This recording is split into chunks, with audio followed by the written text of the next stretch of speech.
Shalimar lead us to the flag, please? I pledge allegiance to the flag of the United States of America and to the republic for which it stands, one nation, under God, indivisible, with liberty and justice for all.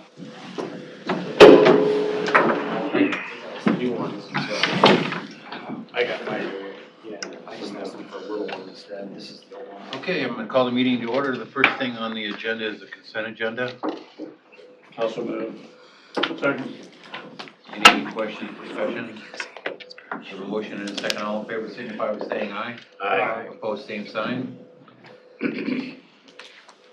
First up, we have Brenda Mainwaring, president of the Iowa West Racing Association, for a Iowa West Racing Association update. Discussion only. Brenda, you are up. Thank you.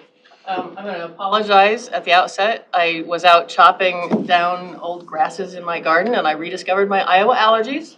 So it is merely allergies, not to get anybody freaked out now. So you'll see, I just put on your desk a little brochure that talks about the contributions that QSOs have made across the state. QSOs are qualified sponsoring organizations. Lynn is more than familiar with this, but essentially Iowa is unique in the country in that it has a charitable purpose to its gaming. No other state has anything like that. In order to have a gaming entity in this state, you have to be affiliated and license has to be held by a charitable organization. And this brochure pulls together 16 of the 19 QSOs and talks about some of the projects that have been done throughout their communities as part of that gaming mission. It was put in place by the legislature back in 1983 with the idea that the community should benefit if they're going to have gaming. And that certainly has been demonstrated. As you look through some of these projects in here, you'll see that there are some pretty remarkable projects. All you have to do is look around our community and you can see there's pretty remarkable projects. It also means that QSOs are in a unique position to be the liaison between our gaming partners and the community. We hold a license, therefore we have some responsibility to make sure that our gaming partners both remain competitive and that they remain a good asset in the community. And so that's one of the things I'm going to focus on a little bit more than maybe we have in the past, and I think it's important that both the county and the city receive tax dollars. There's been a lot of conversation about what does Nebraska gaming mean to the Council Bluffs in particular. And so the Iowa Racing and Gaming Commission had a couple of economic studies done. I should have a presentation? Yes, please, thank you.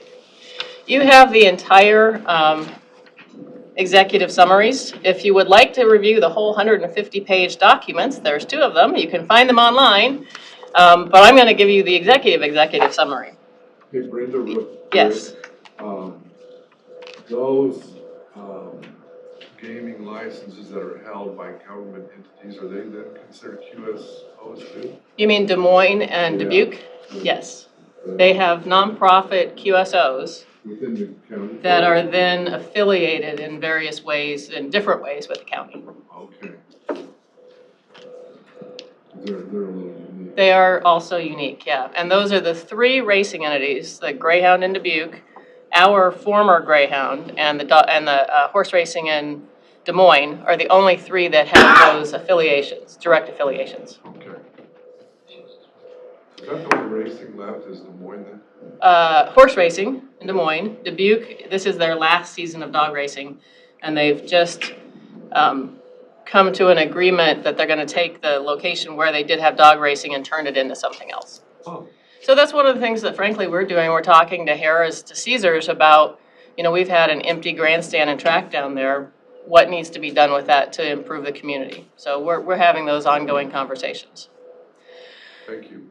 Iowa Racing and Gaming on a regular basis every 8 years has to do a study about the socioeconomic impacts. There's a lot of really great information in those studies about a huge spectrum. You can see all the things that are listed here, that the local economic impact, household financing, gambling and treatment, all those things are in there. I'm not going to focus on those things because I want to focus specifically on number 9, which is the current state of gaming markets in contiguous states to Iowa.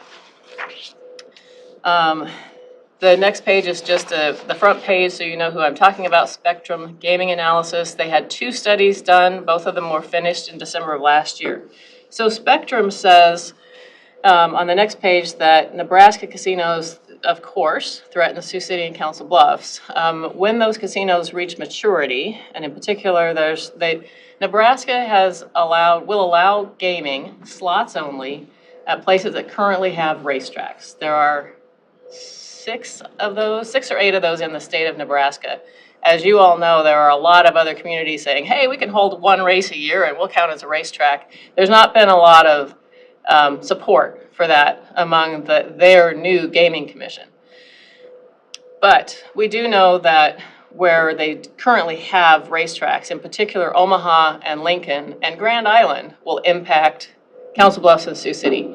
When those are at maturity, this particular Spectrum anticipates that Council Bluffs will lose 45% of its market. 80% of the gaming revenue in Council Bluffs currently comes from Nebraska. We've heard that speculation from folks for a long, long time. This is their best estimate about where those gaming revenues are coming from.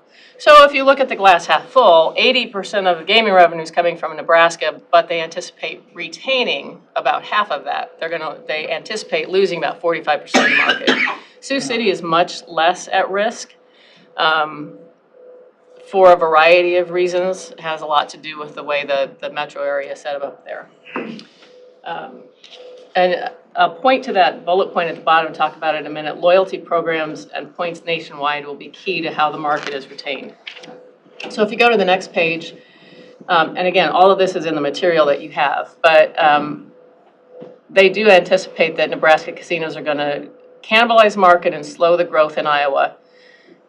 You can see there that population and income growth is going to be really is going to drive what the revenue growth will be in mature markets. So this gives you an actual numeric amount of what the adjusted gross revenue is anticipated to be. So the next page talks about the key takeaways. If you talk to Mayor Matt at all, he'll tell you that Nebraska's late to the party because nobody likes slots anymore, right? I don't know that that's necessarily true, but Nebraska has only authorized slots. That means Iowa continues to have that benefit of table games. Now here's where that gets kind of interesting. Sports wagering, as you all know, has been a huge market in Iowa. The city, the county, the Iowa West, the state make very, very little money off of that sports wagering. And frankly, the casinos make very, very little money off of the sports wagering also because they're run by third-party companies outside of the state and oftentimes outside of the country. But what the local casinos gain is new, younger demographics. The demographics will tell you that most people who play slots are 50-year-old women. Most people who do sports wagering are 20 and 30-year-old men. And they get points. They get points at Caesars, they get points at Ameristar, Penn, and they get to use those points at the casinos. And they're coming in and they're playing table games. So Nebraska, as of right now, has not authorized sports wagering. Those sports wagering, the people who are sports wagering are still doing it in Council Bluffs. They're earning points with our casinos, and the casinos continue to draw them in for table games, and they're collecting those names and addresses so they can market to those individuals. So when you might have seen an ad for Caesars sports wagering sometime. And a lot of times it will say, hey, go ahead and bet $100, we'll pay you your $100. And you're thinking, well, how does that work as a business model? Because the real asset that they're getting is a future customer. And it's a different demographic than the customers they currently have. So what you see here, interestingly, is that we're in states that have approved sports wagering and sports betting. You see them there in the second bullet. They actually show a positive increase in casino revenue, which is kind of counterintuitive. It's not what people thought would happen, but that's what's been observed in those states. So this is one of the bright spots. The casinos think that the impact, that the 45% may be a little aggressive. Okay, if you go to the next one, it's a separate group, the innovation group. And the next page, this is not a nice PowerPoint, but you can kind of see a couple of items here. Again, they looked at the 6 existing licensed racetracks in eastern Nebraska. Horseman's Park there. Proposed to build a $220 million casino. So it's not going to be like Prairie Flower over in Carter Lake. These are going to be very high-end casinos.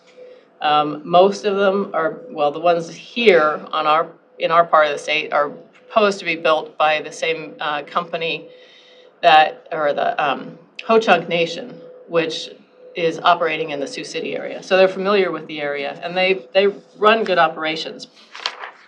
The next page, if you look at their estimate on the potential impact on Council Bluffs, it is supposed to be 37.8%. So any place between 38 and 45% is what the expert economists are predicting.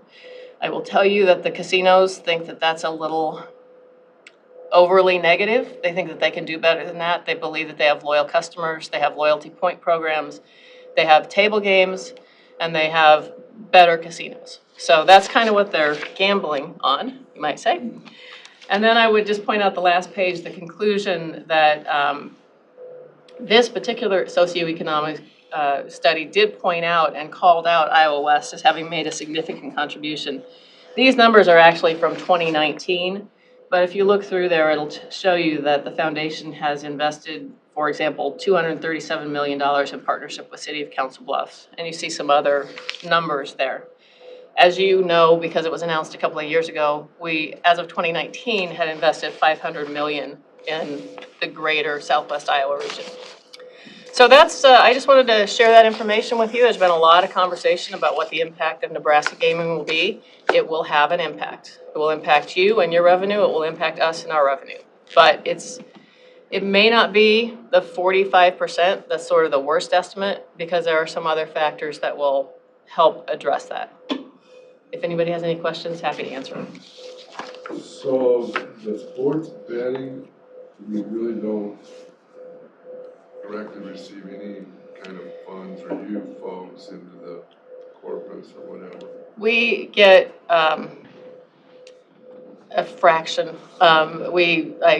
It's very, very little money. The reality is that sports wagering pays back to its bettors upwards of around 95%. So then you look at that 5%. Of that, the casinos get about 10 to 20%, because the rest of it's going off to the third party vendor. And of that, we get 0.75%. I'm not sure what your tax rates are, but the state of Iowa. So all you need to know is that something around, I think it was 1.2 billion was bet in Iowa, and the state got 6 million in taxes on 1.2 billion in wagering. So you can imagine the percentage that's coming to the QSOs is kind of minuscule. Brenda, do we fund much stuff in Omaha? We do not fund much in Omaha. Okay. That was put in place a few years ago. We fund amenities that we aren't going to rebuild here. The zoo, the Children's Museum, those kinds of things. And we also, I always use Boys Town as an example because everybody knows Boys Town and it's based in Nebraska, but they have an operation here. And so we give money to Boys Town Council Bluffs to serve Pottawatomie County. But any entity that's getting money from us in Nebraska has to have a very clear operation in Iowa. So how long before they have table games over there? Good question. You know that it took about 20 years to get the legislation passed for them to allow gambling at all. Instantly they started trying to broaden it, and there's a lot of resistance to that.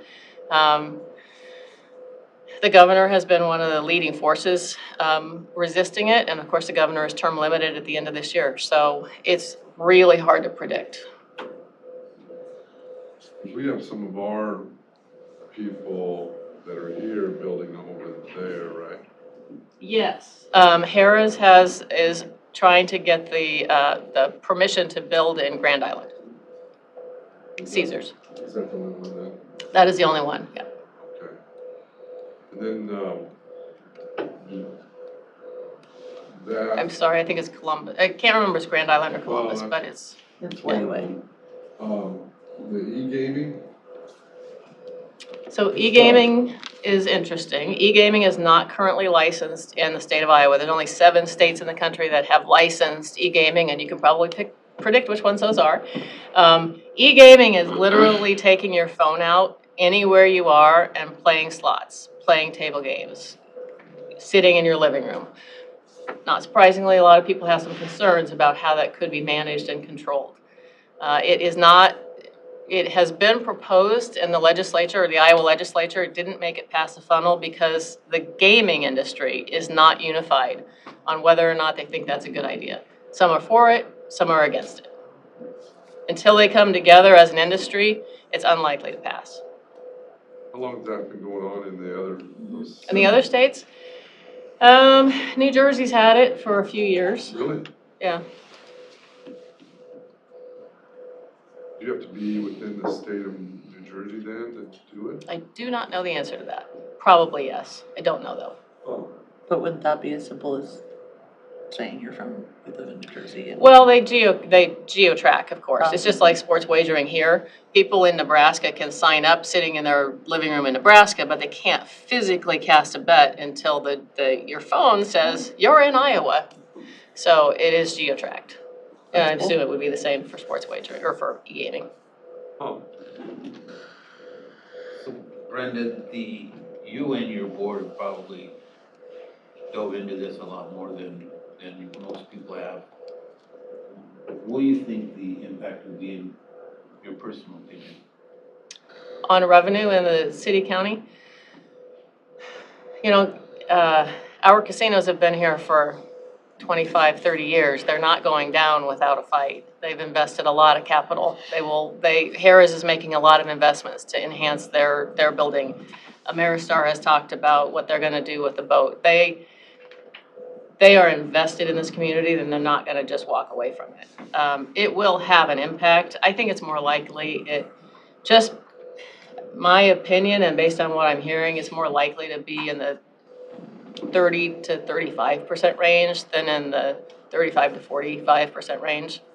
But, everybody likes a bright, shiny new thing. And so the likelihood of the initial impact, let's say they open as far as I know, none of the licenses have been approved yet in Nebraska. The one in Omaha is ready to go as soon as they get a signature. And they have money, a few $1 million set aside to build a temporary facility that could open within 6 months of the time they turn dirt. It will not be a nice new facility. It's an interesting strategy. That means people's first experience will be in a, Quonset hut kind of setup. Those people are probably not going to spend a lot of time in a Nebraska casino. They're going to come right straight back over here. There's a reason why they would play over there. Once there's a beautiful new facility, they're going to start playing over there for a little while. But our casino partners have plans to improve their restaurants, to improve some of their amenities. And that will help bring people back over here. Every 10% that we lose, the county loses approximately $200,000. So it has the potential to be a pretty big hit Yes. for Ottawa County Council as well. Yes, that's why I wanted you to understand what the lay of the land is right now. It will have an impact. I mean, the good story on our side is that we never have used that money as part of operating expense. We've never depended on that money to come in. We've used that as kind of, for lack of a better word, extra. So, but it could impact some of the programs that we do fund out of it. We're helping PACE, for example. I mean, that comes from that fund.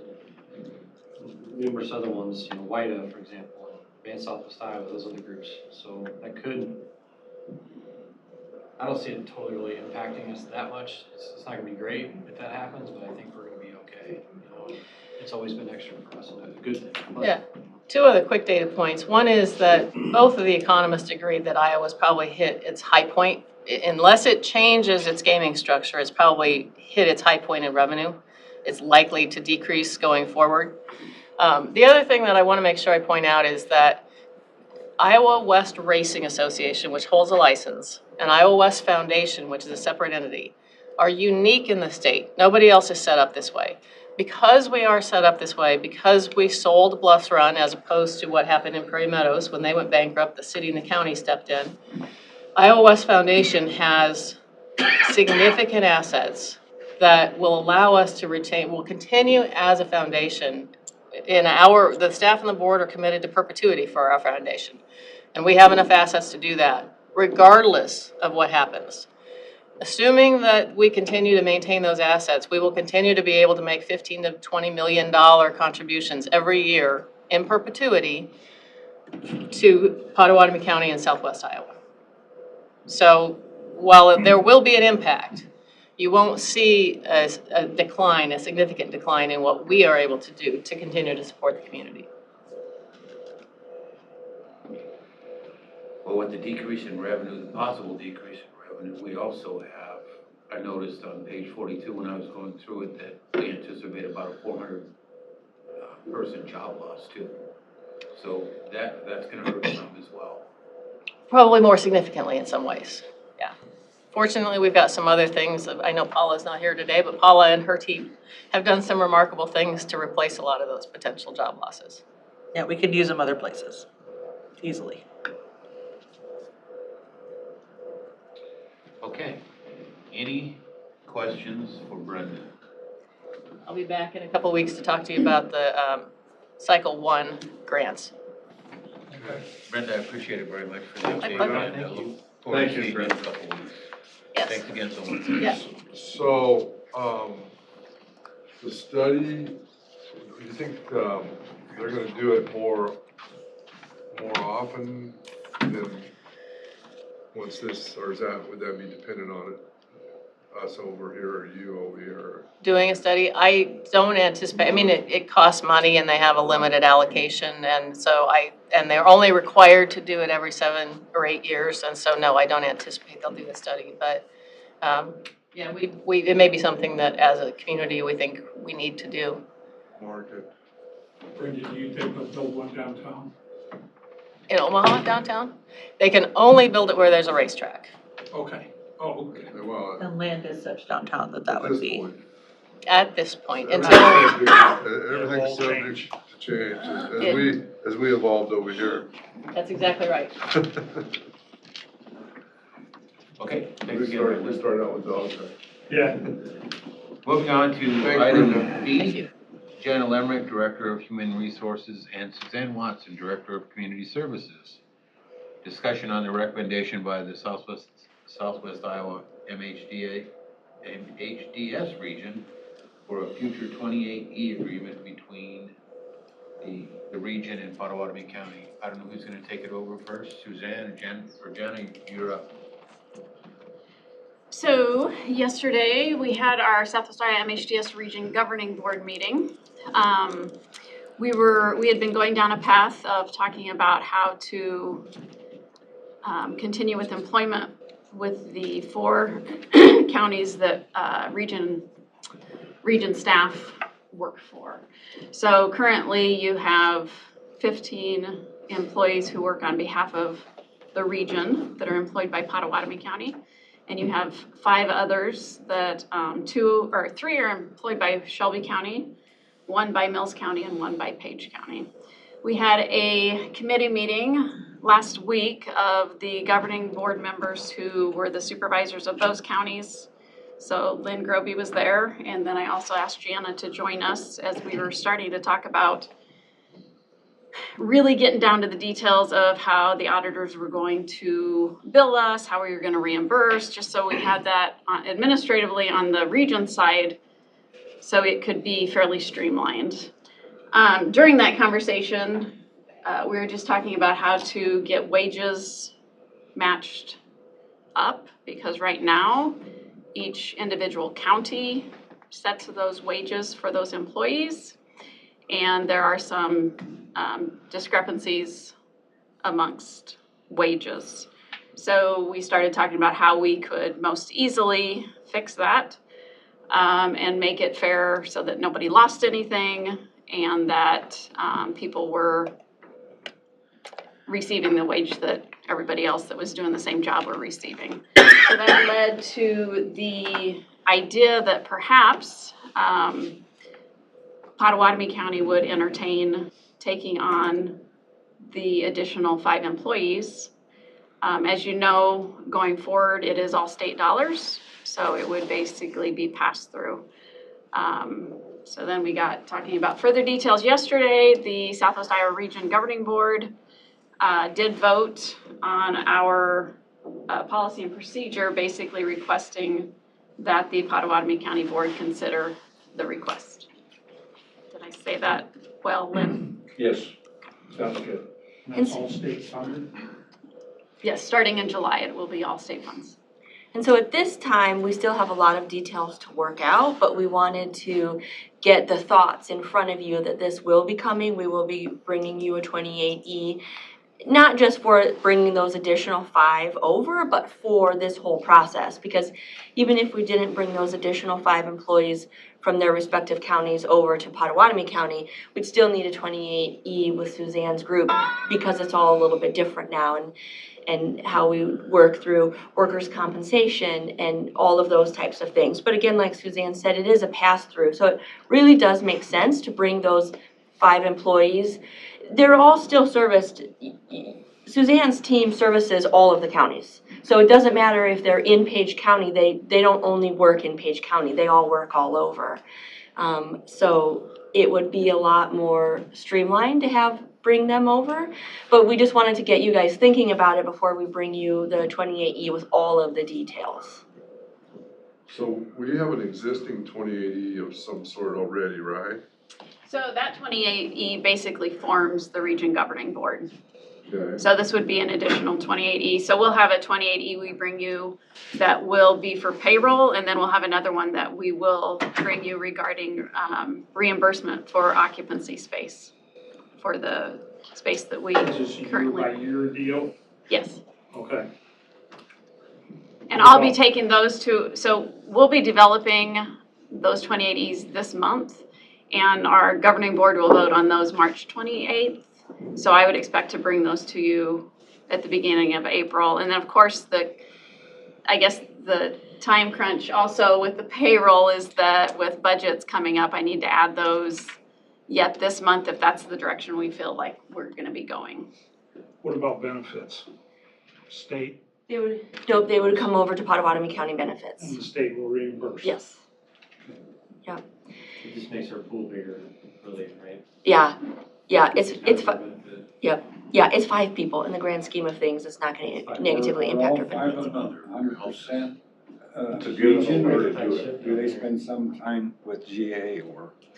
There's one individual who spends about 10% of her time GA, and what we'll do there is that Shelby County would reimburse the region for her time for any general assistance work that she does.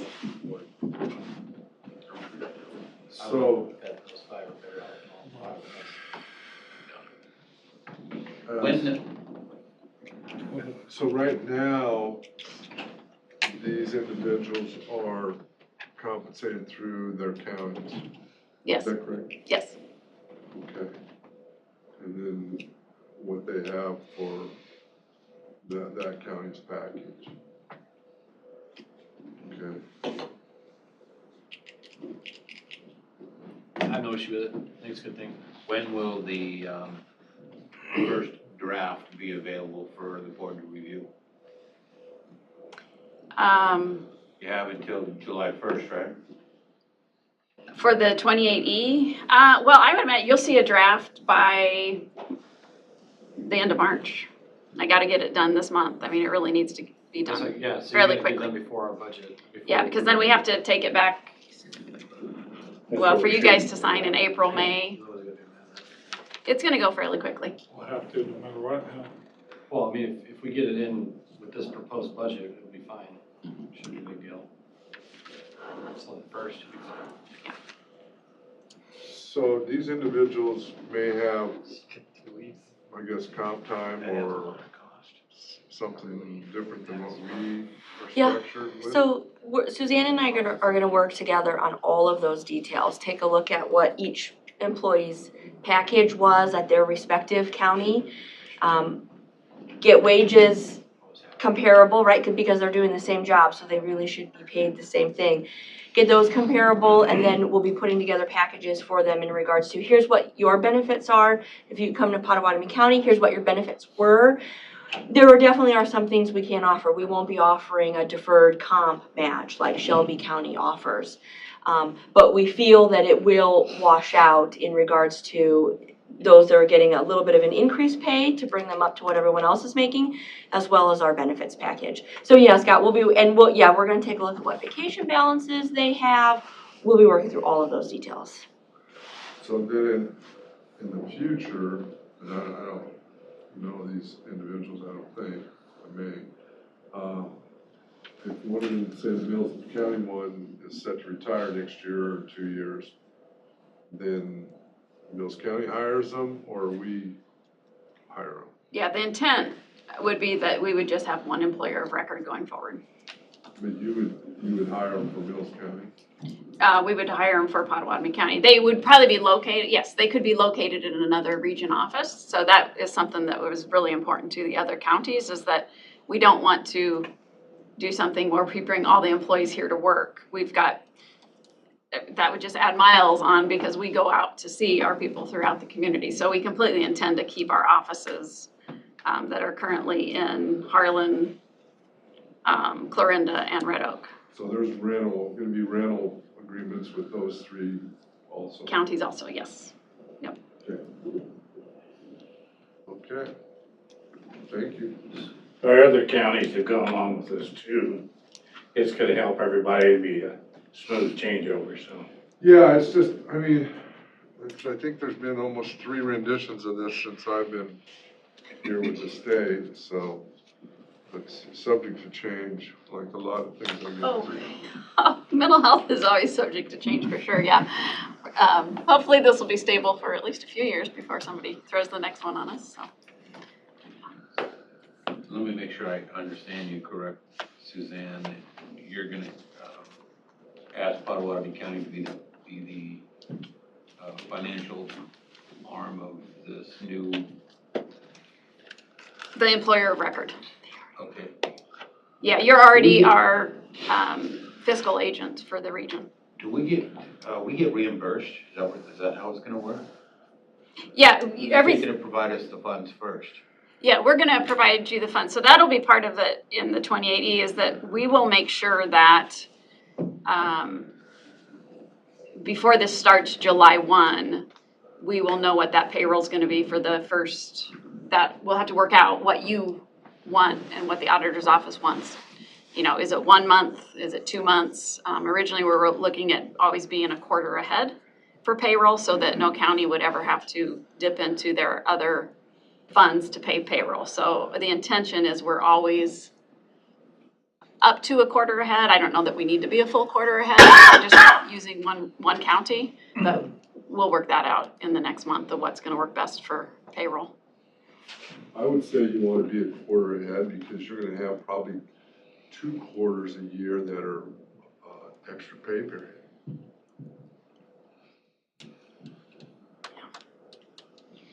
Yeah, no matter what, we're gonna reimburse absolutely everything. So, and like you said about retirement, if somebody retires, then the region's gonna reimburse you whatever payout that is for the, so it's. So the salary increases and step and grade and all that stuff, is that gonna be the responsibility of Pottawatomie County to provide those raises? Yeah, so we're gonna follow the step and grade of Pottawatomie County, and then my salary, the governing board's going to set. So the state's gonna allow us to tell them what they're gonna pay? The state's not paying directly, but yeah, the region governing board is able to set the salary of the CEO, and then they don't have any say over, I mean, we're not state employees, so. It allows us to keep the good people. That's been a good working team. I'm anxious to see the 2080 agreement and how all that works, so. Me too. Get on that right away. That's scary. I can tell you, the board No, I've hasn't got a pretty good outline. budgeted any insurance expense for any of those people. Well, I guess if we're gonna get reimbursed, it doesn't really matter. Or if they're gonna pay up front, which is preferable, it doesn't really matter. Okay. Janet, But we that- have all those figures when you come in with that 2080. Thank you. That's for workman's comp and everything, right? Yeah. So we'll work out an invoicing system like we do for EMA and Promise Partners. Same concept, yeah. You don't have any vehicles, right? No vehicles. My only concern, and I'm sure we're gonna have a lot of questions once that 28E draft gets here, is that I don't wanna be in arrears with the state. Right. For funding. I mean, I don't think any county or city in the state wants to have that happen. So I appreciate the update, and we look forward to seeing the 2080 agreement when it's in draft form. So we can take a look at it. Yep, I'll get it to you ASAP.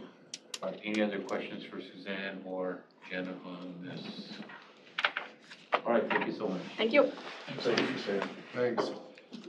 Next up, we have Sheldon Ramazetis from Advanced Southwest Iowa, a presentation to the board on the RPCIC priority projects. Sheldon, you're up. I printed these out for you guys. I didn't see it in your packet, so I'm not sure if Paula got it to you. Paula's apologies. She is dealing with some family stuff this week, and so she wasn't able to be here. So I am taking over for her. Here's a list of the projects. Do either of you want it? Okay. So what we have there is a list from McClure. First and foremost, I want to say that this entire thing has gone over so well with the towns. They are really excited to see Pot County and Iowa West Foundation really dialed into helping them figure out some of their bigger infrastructure needs. And they are just feeling really appreciative. So thank you guys for that. That's huge. That's something that I really think we need to do. And moving forward, whether we have the funding from McClure or not, this is something I want to keep moving into the future. This yearly discussion with them of what the big infrastructure things are, just to make sure everyone's on the same page. So, first off, we're going to start with, you guys are aware that we've had individual meetings with each one of the towns to go over what their priority lists were. These are the top 3 for each of the towns. We'll go through them. I want to talk about the county-wide priorities first, though. These are things that they've seen across the board. Every single town has an issue with, and we need to come up with some sort of a regional approach to. First and foremost is the establishment of industrial foundations. I currently have 3 cities, one that has an established industrial foundation and 2 that are currently working on an industrial foundation, getting started in the process of getting their 501c3, and another 2 that are interested in getting one started as well. An industrial foundation would be modeled off of what Oakland's industrial foundation does, which is put up roughly 1 house per year that is workforce housing. That's something that every single town is dealing with and every single town needs help with. And Oakland Industrial Foundation has done such a good job and proven the model and is willing to share the model and is open to sharing their bylaws, all of that kind of stuff. It's really been an incredible partnership. I've had them up to other towns to present on how to get it started, what it looks like. Being as that I am one person and I do a lot of other things as well, I have agreed to help them for 6 months, get their 501c3 started, get their boards up and running, and then I have to back out. I cannot, with what I have on my plate right now, support 13 towns' industrial foundations to help run them. That's just simply not something I can do. So being as that that's the case, one of the suggestions that McClure had was that we hire a part-time person to conduct, organize, strategize, market, and develop those industrial foundations. We're talking market them to developers, that kind of thing, work with the Iowa prison systems that have the manufactured homes. There's currently one up for sale in Oakland right now. It's going for $225,000. My anticipation is it'll be sold by the end of the day. That's how quickly these homes are going. And they're within workforce, they're beautiful homes. They don't finish the basement so that the person who owns the home next can get more equity out of their house by finishing the basement. It's just a really great model. But we need somebody that can actually focus on just that for our rural towns in order to keep them thriving. And unfortunately, I can only do what I can do. So that's one of their suggestions, and they're one of the things they're looking to find funding for. Another is to explore the regionalized opportunities of regional water. They're talking about regional water that we actually have in Avoca, But they're also talking about maybe there are some towns that have, one town that has a really good water system that is interested in selling bulk water to other towns that maybe don't have such good plants and are having a hard time keeping up. What does that look like? How do we help support that? How do we help fund it? Water is something all of our towns deal with in different ways. Some of it is they don't have good water systems to clean the water. Others of it is that they have a really, really high, beautiful median income, an amazing town, and they have no water pressure. And that's a huge issue for them. It's kind of, water is a thing for everybody. So that's one of the things. Does Oakland have that problem? What? No pressure? No, McClellan does. McClellan has a huge water pressure issue. Because they're on top of a hill and there aren't sufficient pumps to get it up to store it enough to be able to run the correct water, which we're working on and we've applied for some grant funding for, and we're trying to get it fixed. Regional water? They are, and we've had discussions with Regional Water about their commitment to providing adequate water pressure. Booster pumps or towers, we talking about? A tower, Anything would probably help. a tower was what was suggested that would work the best. Our water comes up basically from Weston, all the way up the hill from there, so. Yeah. It's a pretty good long run, depending on what part of town you're on. So you want to be on the lower end of town? Yeah, you do. You're going back down the hill before our second hill. Next, they would like to develop a comprehensive street maintenance and improvement strategy for each community. One of the things they notice is that each town has different opinions and thought processes on how to handle street maintenance, and that there needs to be a centralized, better way to do that to help show the towns that our theory is that if we put forth a standard operating procedure on how to take care of that stuff and help them do that, and maybe the financing options that could be available, that it can kind of help align the towns with having better streetscape and better street maintenance and kind of, just assist in those areas. Safe routes to school is something that came up that none of us realized was even an issue. I can't say I've ever even noticed it. Every one of our towns has an issue with the fact that you don't have a way of getting kids to school walking that is safe, that isn't along a highway, that isn't, doesn't create some sort of a safety issue. So that was something pretty glaring, that there is funding out there for that. They are working on that, and almost every single one of our towns needs funding for it. Didn't the state just up that? And the state just upped it, yes. Yeah, I believe so. I'm not the funding expert, but I can tell you it's a thing that we never knew every one of our towns has, and we have a feeling that if we approach this at a regional level and not just a individual level, we would be able to do better. So, and then exploit the county-wide branding or wayfinding effort to showcase amenities, hidden gems, that kind of thing. More so looking at how we can better optimize Waterway, how we can better optimize what rural Pot County is and what we have to offer. So branding strategy, that kind of thing. I want to note that in the list of 1 to 5, it's not necessarily by most important, but we did try to get them to kind of give us what is the, the thing that we don't really need to focus on as much versus what is the thing that we truly need to focus on in order for our towns to continue to grow. Are there any questions about the county-wide opportunities? No, Brandy, we've got something coming there. Great. Already in the works, so. Great. When, Brenda, you may be able to help with this too. When will grants be written to the state for possible funding for, let's just take, since we have Minden here, let's just take Minden's 3 projects. I think he had 3, yeah. Do you have a copy of that? I don't have a copy of it. Now I do.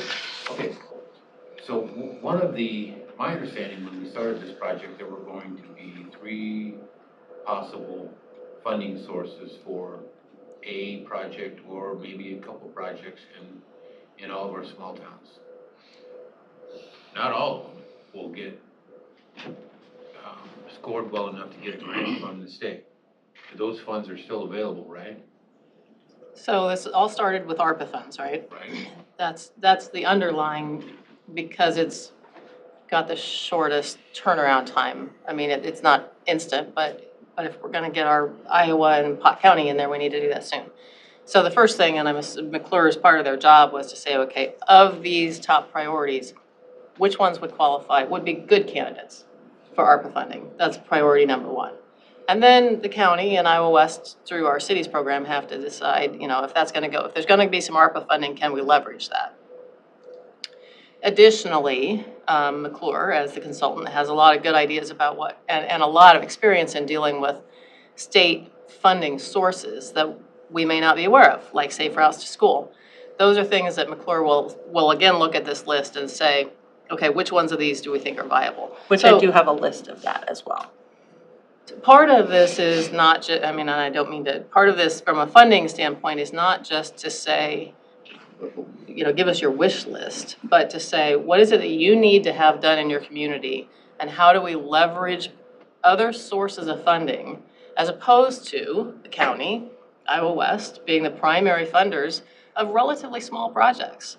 There's big stuff that needs to be done here, and we need to go after bigger, deeper pots of money. So it's looking at this list with McClure and figuring out, it needs to be revised, enhanced, reconsidered, so that it's really focused on, these are good candidates for ARPA. These are good candidates for placemaking. So then we can make better choices, the county, Iowa West, about where our funds would be best used. And that's, sorry, go ahead, Tim. Okay, sticking with that, what the three projects that Minden had put down, then they only get one. Absolutely. Yes, and all the towns are aware of that. So they can take a look at it, and I know which one I would pick if I was Minden. That's just me. That doesn't mean that those other ones need to be not considered or still try to receive some funding somewhere, or some work on some things, but. This was supposed to be evergreen, not a one-off. This is supposed to inform, we have a robust cities program, and yet we've had dwindling applications, and probably not top priority applications. It's kind of, oh shoot, there's that grant application deadline, I gotta fill something out. So the goal with this is to say, here's your list, keep it in front of you. This is what you should be applying for. And as well as additional other funding that is available. It's not just looking at the ARPA funding is what we found out, because there's several other things that we can utilize that I have a list from McClure that states the other stuff that they can get funding through that we could help leverage that maybe cuts down on Iowa West Foundation and Pot County's match that they would need to do. Minden will continue to make its decisions about what its priorities are. That's the way this should work. Yes. But McClure has the background to say, Here's of what we these can three get funded. projects, this one is the most likely to be eligible for ARPA. This one is the most likely to be eligible for state. There's your information. You figure out what you want to do with it. When will we get to that point? Once we get through this, then we're setting up the discussions with how everything actually gets funded. We would like Pot County and Iowa West and the RPCIC's coalition's discussions to say these are the ones that we think realistically can get funded. But that's what this is basically us sitting here saying, here are the projects that every single town wants so that you guys are aware. And like I said, this is something that I want to do every year with you guys. I want to bring this list to you every year, regardless of ARPA funding or anything else or McClure, because I think it's something our towns want people to be aware of, that that's what they need. And also, I really think it helps with their strategic planning. I think it helps with them having that once a year. It's kind of like a business retention expansion meeting for the cities. Hey, how are you doing? What do we need to really look at that's infrastructure, that's something that can be funded, not just little things,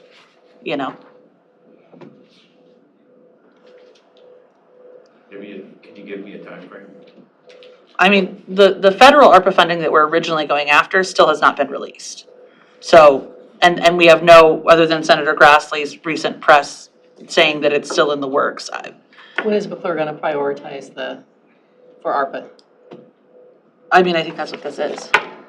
This is them saying these are the things we think we can get funded through ARPA along with other projects. Okay. Along with other funding sources. That's what this was supposed to be. So help me understand, is it going to be the town's responsibility then to apply for these funds? Or With the help ask of for McClure. Yes. That's the other half of our funding. Is that McClure is going to help walk them through because we found out that there was like 6 of them, or 3 of them that weren't even signed up to the grant sites through this process. So we got them signed up to the appropriate grant sites, but I mean, I know you guys know city clerks. They have a lot on their plate. You can't ask them to fill out this many different grants for, on top of their daily duties. So that's what McClure is here to help them do. And I gotta say, I've worked with McClure on a couple different grants through other towns so far, and they make it easy. I mean, they send you the recommendation letter already printed out on somebody's letterhead. All you gotta do is go get it approved. They really do make it a painless process, which is really nice for the towns.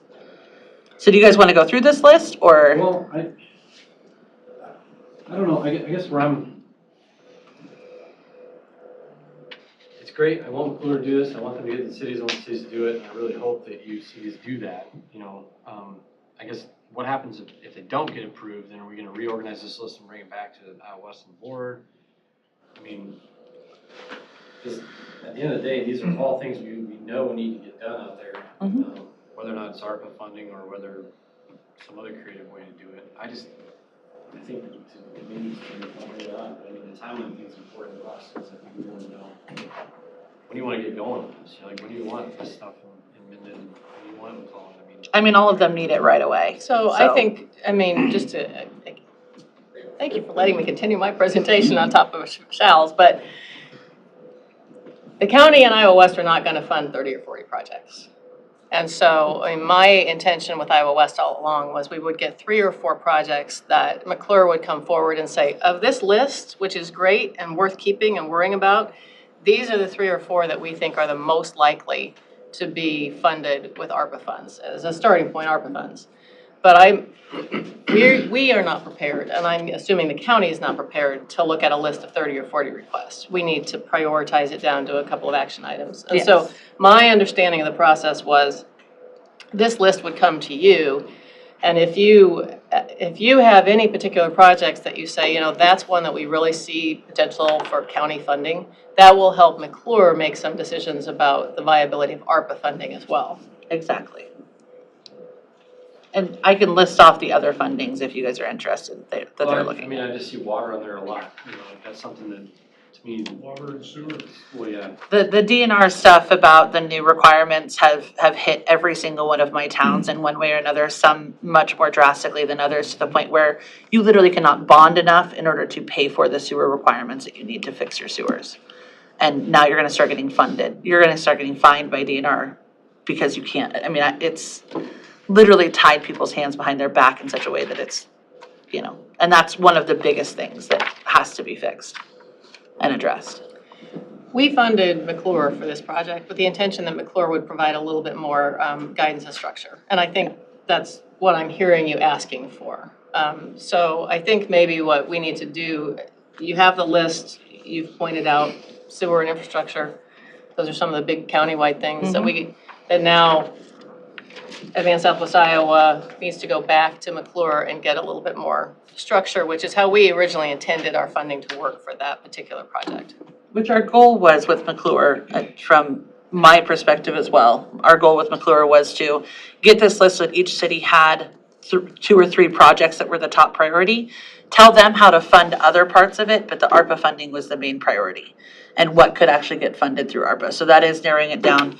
And like Brenda said, we wanted you guys to see this list to be able to say, those are the things that we really think look really good. Can we look into more of them? Each of these towns is poised to grow very strong. We just need a little more infrastructure help. Yeah. Brenda, you made the comment, I don't want to pick on you, but you know that there's possibility of 3 or 4 projects that we might be able to get funded through ARPA. I expected that we would get a project from every town that was worthy of county support. I don't want to be, I shouldn't say that. This board member, I don't want to pick winners and losers between our towns. I understand. And if McClure knows more about this than I do by far. And they've done this a lot. I trust their advice. If they come and say, you know, if Pot County puts forward 20 projects, you're gonna get none. If you choose 3, your chances are better, then I would take that at face value. And I would let, you should never be put in position to choose among your children, right? So if they are better equipped to tell us what the best, most viable projects are, that's one of the reasons we're paying them for their expertise. I want to make sure Pot County gets money. Will they do a process of elimination? I don't know. But again, you guys are talking about one funding source. And the reality is that all of these on here can be funded through other sources too. And giving our towns the tools to fund through those other sources as well makes it to where it's not necessarily such winners and losers. It's, yeah, these are the big ones that we need to go after because either it's a region-wide approach and so it's gonna score better, blah, blah, blah. All of this is determined on what that application looks like when it comes out and what the scoring criteria is, right? If the regional approach is not gonna get us any extra points, then we're gonna take it to a more city-level approach. Who knows what's gonna happen? We can't determine that, but what McClure is doing is every single one of these, whether you guys choose it or not, has some sort of ability to be funded in a way or. They're not gonna choose it. We're not gonna choose. No, I know, I'm sorry, I was being facetious, but. The reality is that some of these are already in the works. Impact, for example, bump and bend applications and boat launch changes, that's happening. That's already something that's already done. Yep. I think it's their water. And Hancock is one of those that might be removing that one and adding something else. On some of these, the road stuff, and John, we've done in the past where we just went ahead and handled some of the road things, just because our road was passing right through the town anyway. We did that in Neola and Underwood, I We've guess. done it on a number of. And like I said, there's several different funding options that are included in all of these that we have found, I don't know if you guys know about Wellmark funding. I'm not sure if you're aware of, Wellmark, the insurance does a healthy living funding. There's state and federal recreational grants. He has the dates listed for all of them and along with the towns that should be applying to them with the date listed for the amount, whatever it may be. I think it would be helpful for us to, once we get with McClure and figure out what our high payoff ones are, and I hate saying it that way, but that's just the reality we're facing here. Get those knocked out, and then I think we take what's remaining on that list, set timelines, set funds that we might be able to fund these things with, and get it on the calendar somewhere so we can start checking that. Because Sounds great. for us, we get this list and it's like, these are all great ideas, buy the money and pay for all of them. But, I think the reality is that we need to, as much as these things are out there, I think sometimes the towns don't necessarily get it moving because like you said, city clerk is busy doing city clerk things. And there's no one else to support them, so. Mitch Kai can only scream at the city clerk enough to do something. I think Trainer's got a lot of things planned out already too. Yeah, and these communities are growing, so especially, Trainer especially, you got these potential growth happening like right now. Yeah, we're on a timeline, and it's funny you mentioned a couple things, because I was just with the governor a couple weeks ago talking, but ARPA, the only thing I'd be cautious about, ARPA is way too general. ARPA is broken down into about 7 or 8 different categories, and I love that the Treasury a month or so ago opened it up to roads. They hadn't opened up to the roads, so some of that thought process has changed, especially for the small towns. We're poised and set from July of 2021 when I came to you with the group. Well, we're ready to go. In fact, it was probably a little premature. I actually went to the city's grant, and I knew that there was going to probably be some. They asked me to apply, which is kind of weird because I applied, but we were a little probably premature. We probably needed to wait one cycle because they wanted to see some things, obviously changes in attitude from like Iowa West towards the road infrastructure and how they felt about it in 2019. That's changed. ARPA's changed everything. COVID changed everything. Priorities have changed. I got a wastewater. If we want to stop gears like with the road, I got a $5 million wastewater that Brian knows. It's got to happen. It's not a matter of will it happen. It's I got 2 years to sit there and work through the ARPA process and through the DNR process with the sewer. And yes, you do want to be on the bottom of the hill with water. You do not want to be on the bottom of the hill with sewer. Right. Well, I think it's good that we at least have some of these projects that each one of the towns are looking to try to get a remedy for. I think that's, I don't know. I'll wait until we get a little bit further down the road. I think the infrastructure part is probably the most important for me to the towns. I mean, that gives them the ability to grow their tax base and bring more people in. You know, I don't want to pick on any particular town, but, you know, to pay to seal coat a road in town, I mean, that's a 10 or 15-year deal. That wouldn't be very far up the ladder in preference for me versus a septic, or not a septic, sewer, or a water issue. So, And we also have to meet the towns where they're at with what they believe are their top priorities, you know what I mean? So I think that that makes a lot of sense, that that's not something that you're necessarily thinking is a priority, which makes sense, but, you know, to the same respect, a housing development in there that would grow the tax base, you know, in somewhere that hasn't had any, you know, what was it, the biggest housing boom was a fire and then they rebuilt? Yeah. 10 years ago? You know, it was one house burned down and they rebuilt, and that was their big housing boom of 20, you know, the 2000s, so. Our priority with funding this was to get a third-party knowledgeable consultant who can help Potawatomi County get some meaningful resources to do some of these major projects. I think what we need from McClure now is a more focused, here's the top 5 or 10 to say, these are the ones that meet all of those criteria that we've just talked about today. And then maybe bring that focus list back to you in a way that, you know, we can have a reasonable kind of budget conversation about it. Which I think was our next step in all of this, but we wanted to make sure you guys had a list of what every town was wanting. No, it's good to know, because I mean, we've been trying to prioritize a lot of the monies that we have right now, and I think seeing some of these, we might be able to just knock right out the list because they're happening already or whatever. I agree. I think that's the best way to get that list, and we can go from there. What kind of timeline do you think that's gonna be before they get that list back to us? I think realistically, we could get that done in the next month. The narrowed down priority, this is what we're looking at. One of the things that, you know, Tim and I talked a little bit about this, and talked to the city council across the street. We'd like to get with the city council plus too, and see if there's any ways we can, you know, partner on some of these ideas that they have as well, and, you know, especially with the kind of 2-mile radius of the city here.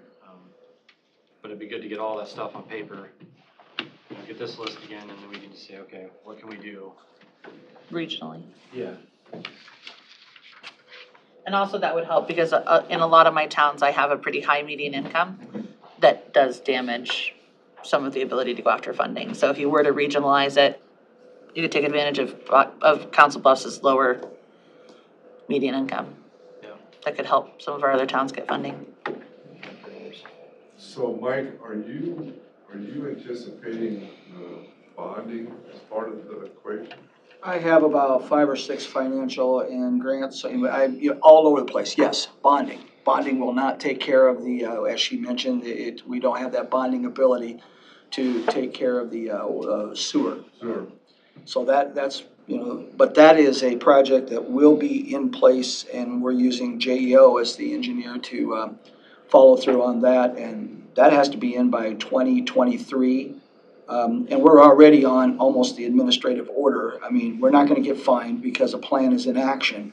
But, yeah, there's a immediacy to that. We also have a highly focused going forward recreational structural area that is just going by leaps and bounds with the Vision Trainer, which is, you know, Travis Castle, and working with that group. But in order to do anything with that group, we also know that's where that Heartland connection, and that combines recreational, it combines safe route to school, it combines safety. I mean, there's all sorts of reasons for that, so.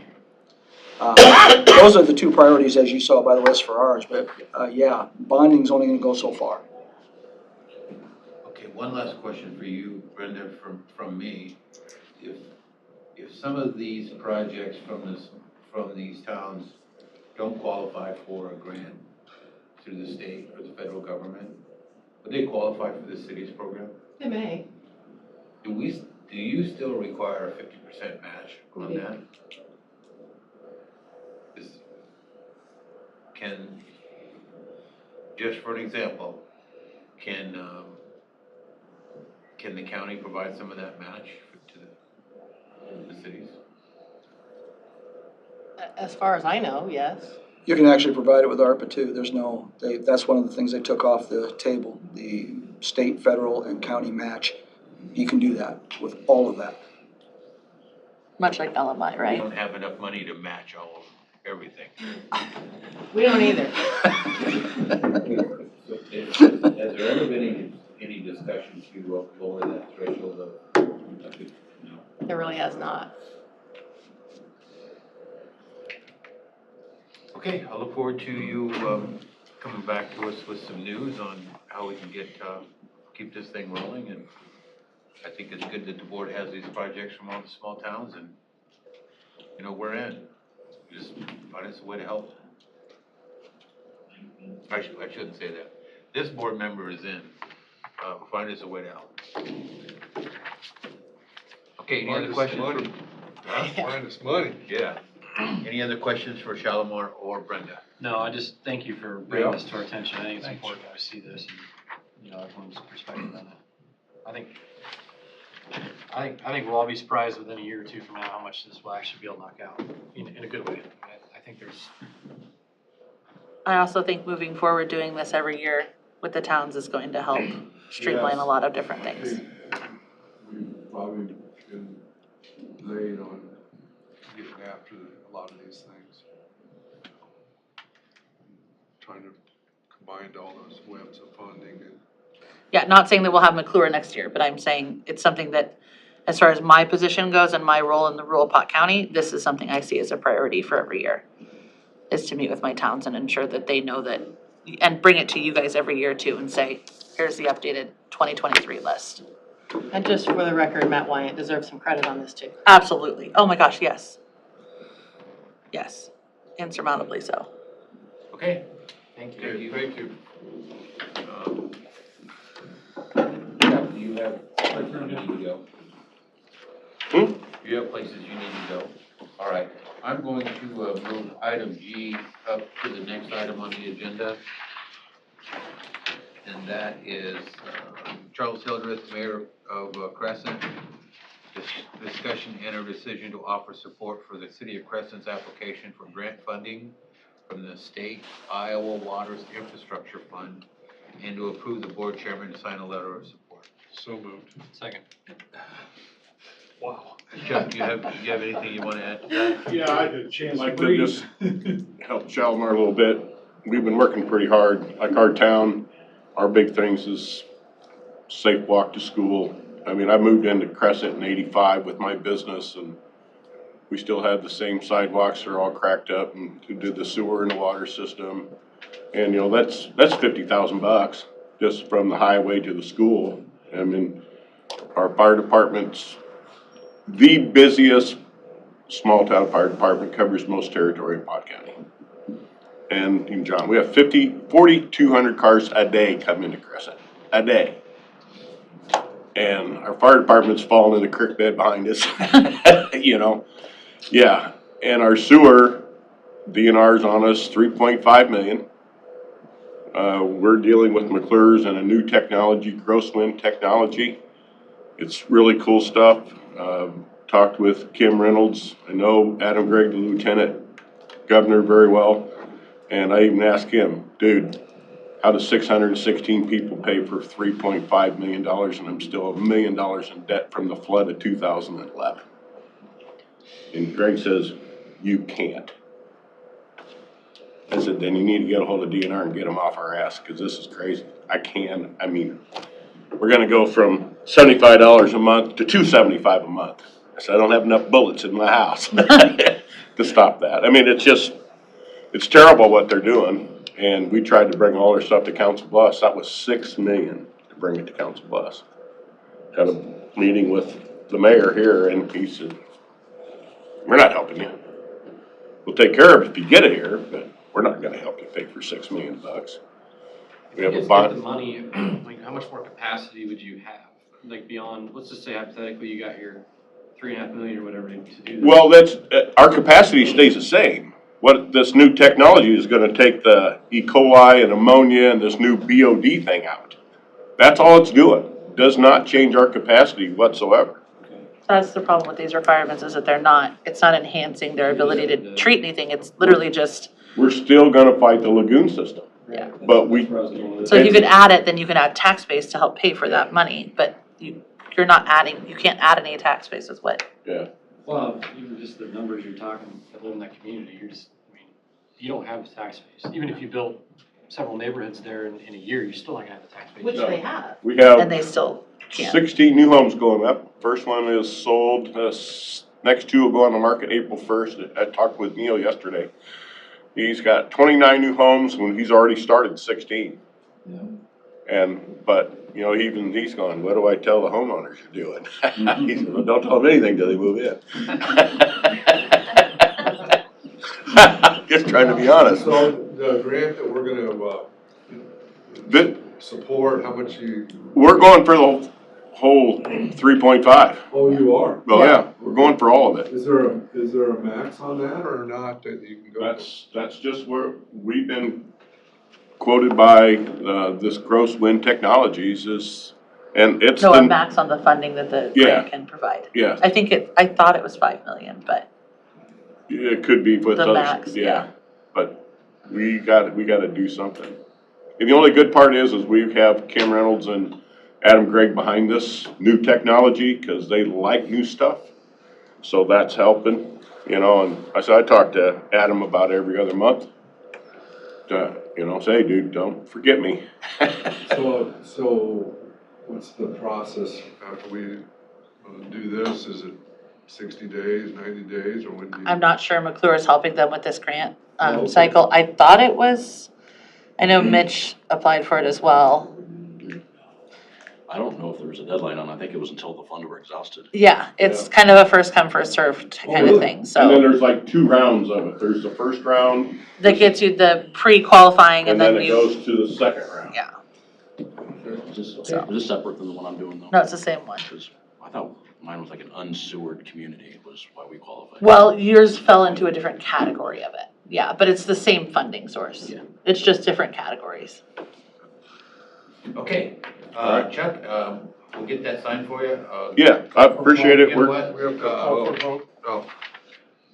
We have a motion and a second. All in favor, signify by saying aye. Aye. Opposed, same sign. Chuck, let me get that to you. You can get it in Okay. and get a copy of it. Make sure Jeanette has a copy of it before you take off with it. Okay. Is that okay? Yeah. And then I certainly hope that your fire station doesn't fall in the creek. Yeah, so we just got our fire truck back after burning up, so pretty excited. What happened? Yeah, it got caught in a wheat fire last year and burnt the body out of it, the underneath. Oh. Didn't go I heard trainers went all the way to the ground though, ours didn't go to the ground. They did drive ours off, but. Wow. Yeah, But it didn't look good. yeah, it didn't look very good. Looks nice now. Okay, yeah, I'll get into it. Next up on the agenda, we have, You need to give that to him so he can get out of here. I'll get that, 1 second. Okay, sorry, Christine, sorry for the quick. That's okay. Christine Sorensen, Director of Western Iowa Development. Yes. Presentation to the board on the WIDA's annual report. So in light of my recent request for continual funding, I wanted to come in and present the annual report to you guys. I don't know, did you guys get a copy of this? That I sent in? Did you send it to that? Yeah. It might be, I don't know, I can't access it today. Hey, it's right here. It's right there.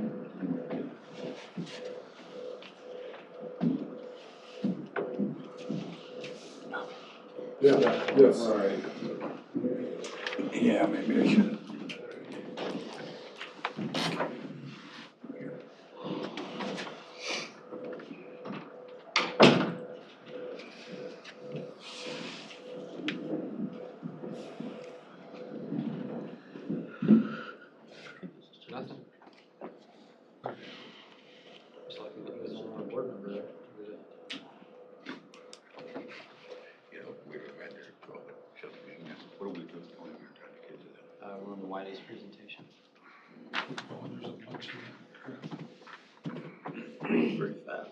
Was that? Titus or Titus?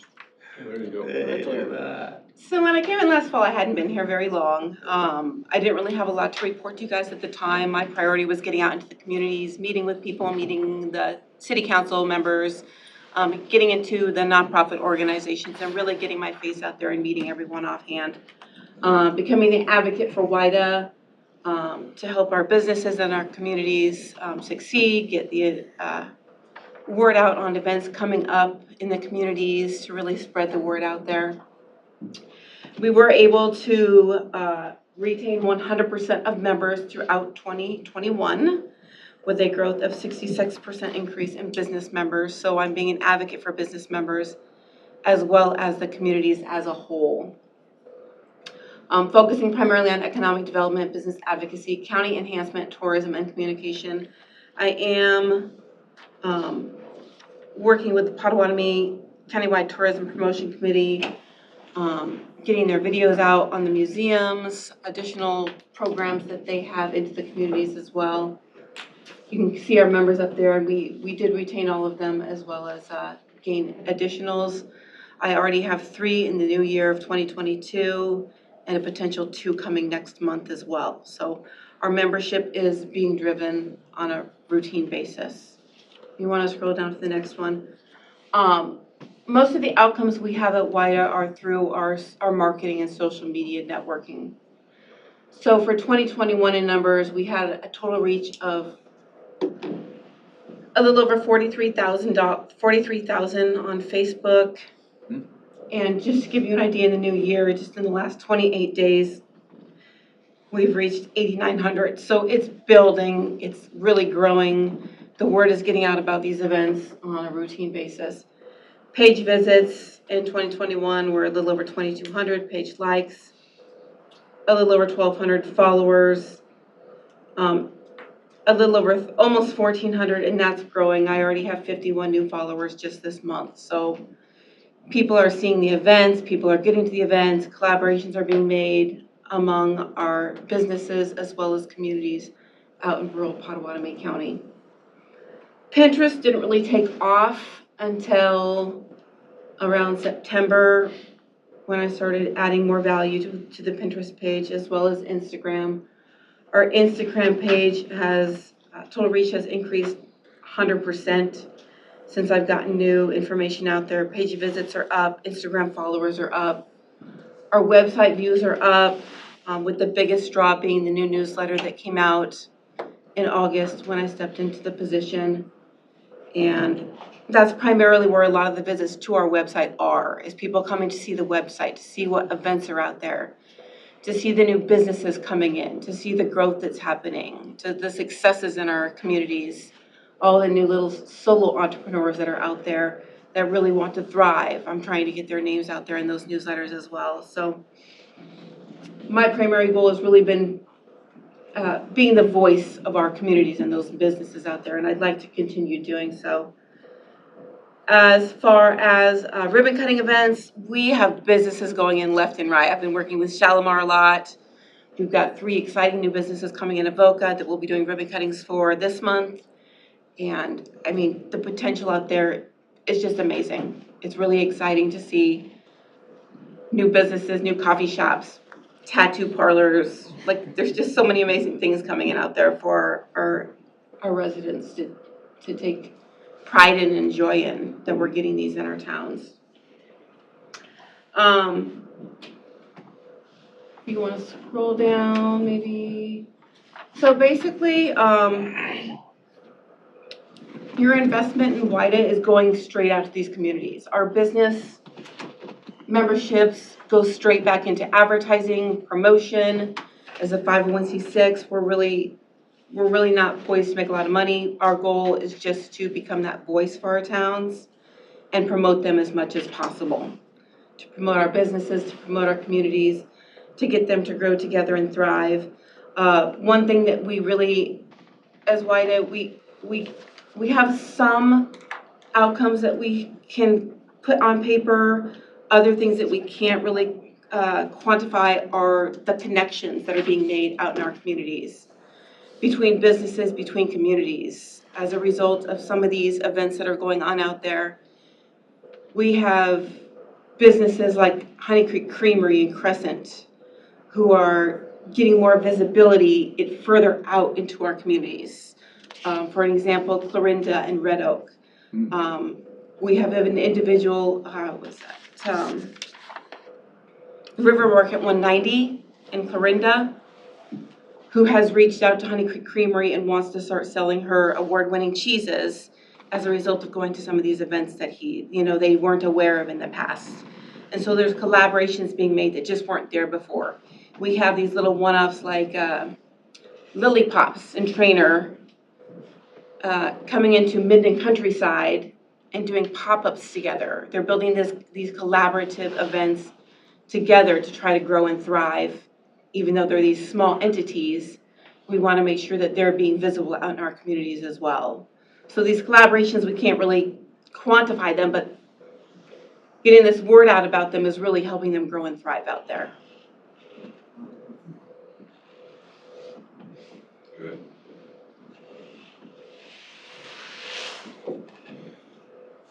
Okay, Do you guys have any questions? any questions for Christine? Keep swinging. No, I suppose when we get some of these grants funded, this will help some of your efforts, both of you, I suppose, Absolutely. Collaboration with our small towns is important. It is. Small towns are growing. Yeah, the newsletter is a good item too. I appreciate that. Yeah, so we do have a new website. It isn't live yet. I'm hoping to have it done within the next 2 months, and I'm working with Heartland Photos. If you guys are aware, they're just phenomenal in what they can do out there as far as photography and new website features. We are going to have a new rural business directory that residents can go to if they're looking for specific things out in the country. And part of that for me is really trying to build the economics of our rural communities. Instead of people, having to come to Council Bluffs or to Omaha to go shopping, having the visibility out there for them to see, oh, Avoca has this we can go to, versus coming to Omaha or even purchasing online. Like, we want to keep those dollars out in our rural communities. We want to build economic development out there as much as possible. So I think by providing this resource on our website, it will allow them to kind of see what else is out there. I've had businesses like Frosting Ink and Walnut. She's a new one that's just started. She has her bakery out there who has come to me and said, who can I go to for this? Like, she wants signs made. I said, well, let's try to keep it rural if possible. We've got Senpro in Carson. We have other amazing entities in Neola like Sideline Teas if our businesses are looking for marketing opportunities, places who can do it locally. So we're trying to keep that growth in our communities, keep the money in our communities, versus going on Etsy or Amazon or online to try to find something. So being that resource, that central hub for these businesses to help them find those resources that they need is going to be vital for them, I think, as well. The website is going to have more highlight on tourism in our communities, more of destination marketing, to really draw residents, tourists alike out to our communities for recreational purposes. The small boutique feeling that you can't get from like a lot of the bigger cities. Just trying to draw more people out there in general. Good. Good promotion. Okay. Thank you, Christine. And of course, you have Kevin and I here you asked me earlier of course I was listening to Shalimar and Brenda and everybody else in the county, but it's also as president and vice president of WIDA to support. And in 2021, we asked a lot of Christine, but we also asked that some of the changes from Erica that I thought was important, at least for the county and from some of the rural development, was we're all fixated on metrics. Yeah, and I like metrics too. I mean, they are kind of fun to watch. You just saw a bunch of them go up with Iowa Racing and Gaming and everything else. But I thought it was important to look at those metrics, but I also wanted to make sure that it was well known as an organization that it's also the story. And that's a business model, and somebody says, well, why is that a business model? If you ever watch Pawn Stars, it's real simple. It's a business model that works. It's basically you have an item. Those are the items that are quantifiable and for sale. But as Rick, the great guy from Pawn Stars will tell you, it's not the item that will sell. It's the story behind the item. And I think that that's been the ongoing model that we've tried to do from the collaborative approach. And as always, I said I wasn't going to do this, Tim, and I apologize. Seems like every time you see me, it's always begging for money. I will constantly beg for money for WIDA as well. And anytime that it's on at least the docket or at least on the agenda or budget, consider that, because she did retain 13 of the 14. The one city was Neola, that has historically not been joining into WIDA here, at least since I've been around. But I thought it was great that even during this time, times are tough, and people are looking at those budgets, and to retain 13 of the 14 communities is one of those metrics that I thought was major, and how you connect them has even been more fruitful. Okay, any questions? Can I say something? Absolutely. Thank you. I think you guys are lucky because in the last 20 years, I've seen all these towns come together in one manner or another. I think White has tried to pull the towns together in partnerships over the years. The city's fund has really, got all those mayors to the table. And then several years ago, the center sent some guys out. Don was one of them. Don. And we were working on a plan to bring the cities together, and they've developed this Riverside Boosters. I don't know if they're still active or not, but I think it's, compared to other counties, I think it's easy working here because we've got a good story and a good history of collaboration. I think so. Thanks, you guys. Thank you. Thank you so much. Keep up the good work. Sounds good. All right, next up, are you handling this, Maria? Tracy is. Oh, okay. Next up, we have Tracy Nosko. Discussion and a decision to approve the appointment of Tracy as the county weed commissioner. Tracy, do you have anything you'd like to say? No, just seeing everything similar as the last 3 years here. And nothing really new added. For the resolution, same weeds. Nothing really new had been added. Any questions for Tracy? No, I'll make a motion to approve. I'll second. Tracy Nosko to county weed commissioner. We have a motion and a second. All in favor, signify by saying aye. Aye. Opposed, same sign. We are eliminating B from our agenda, so that will not happen. Next up, as Tracy mentioned, is the list of the noxious weeds. This is resolution 12-2022. I'll entertain a motion. So moved. Second. Any other discussion you want on that, Tracy? No, Maria? pretty similar as the previous year. A little extra emphasis on number 9 there would be helpful this year. Let's see. The Russian. The poison hemlock. A little jab today. Why is there a bunch? Is there a bunch of them out there? Who came from Russia? Oh. Okay, I'm with you now. I thought there was that, actually, okay. We have a motion and a second. Mr. Hauser, call the roll, please. Chairman Wickman. Aye. Supervisors Belt. Aye. Groby. Aye. Schultz. Aye. And Shea. Aye. Next up, John, thanks for your patience. Thanks. We have the John Rasmussen, our engineer, to award or reject the bids received on February 22nd, 2022 for the Roads Operations Center buildings. John, you're up. I recommend you reject all bids and rebid the project at a date to be determined. So moved. Second. That's hard for you to say. It hurts a lot, yes. So, just one question, Was there a need for a bid bond on that? Yes. Okay, There was, yeah, I would thought so.